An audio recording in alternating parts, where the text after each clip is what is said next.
Сокрытие двойного гражданства с этого года будет наказываться штрафами или исправительными работами. Этот законопроект представила в августе Государственная Дума. До 4 октября все граждане России, имеющие паспорт другого государства или вид на жительство, должны проинформировать об этом миграционную службу. При этом те, кто постоянно проживает на территории другой страны, могут не переживать, к ним штрафы применяться не будут. Они попадают под действие закона только когда пересекают границу Российской Федерации. Процедура уведомления по сути несложная, бумаги можно заполнить в любом отделении ФМС или Почты России. При себе необходимо иметь оба паспорта. Минимальный штраф за сокрытие двойного гражданства составит 500 рублей, однако если нарушение умышленное или гражданин представил ложные данные, заплатить придется 200 тысяч рублей или отправиться на исправительные работы. Гражданин, когда приходит либо в органы управления Федеральной миграционной службы, либо на почтовое отделение, ему выдают специальную форму вот это уведомления. Он заполняет форму уведомления.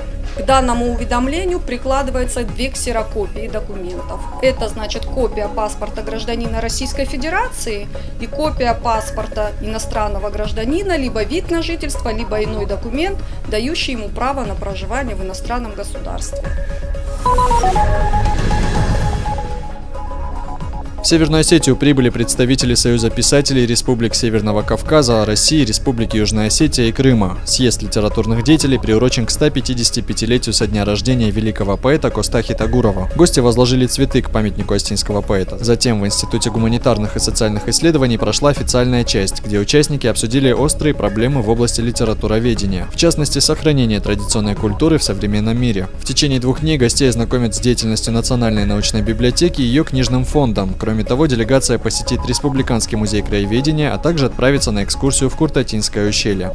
Сам факт того, что сегодня в Осетии собралось столь представительное сообщество писателей, это говорит само за себя о значимости происходящего мероприятия. И глядя на то, как вы встречались, как вы общаетесь, у меня сложилось такое ощущение, что это встреча старых добрых друзей, что, конечно же, дорогого стоит. Мне очень хотелось, чтобы, то, к сожалению, не продолжительное пребывание здесь у нас в Осетии, ваше пребывание, оно было максимально интересным, насыщенным в той работе, которой вы будете посвящены вот эти 3 дня.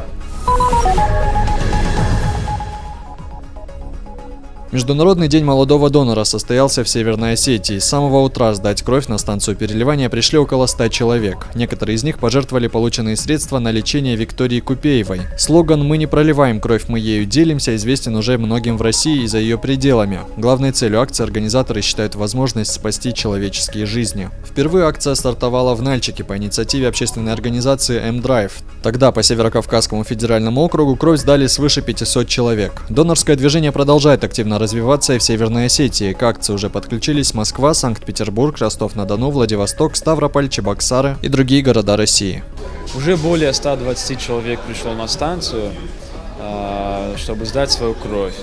По поводу акции хочется сказать, что акция «День молодого донора» проводится во всех субъектах. И мы планируем, что самое активное участие примет наша республика.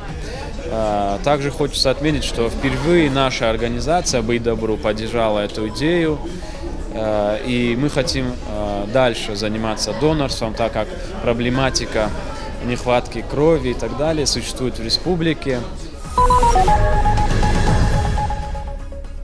Приуроченную к Международному дню молодых доноров акцию провели в Министерстве образования и науки Республики. Инициатором проведения выступил министр Алан Угоев. Мобильный пункт сдачи крови развернулся в актовом зале Министерства образования рано утром. Сразу же образовалась очередь из учительского состава. В акции также приняли активное участие сотрудники министерства и все желающие. За 3 часа работы кровь безвозмездно сдали около 50 человек.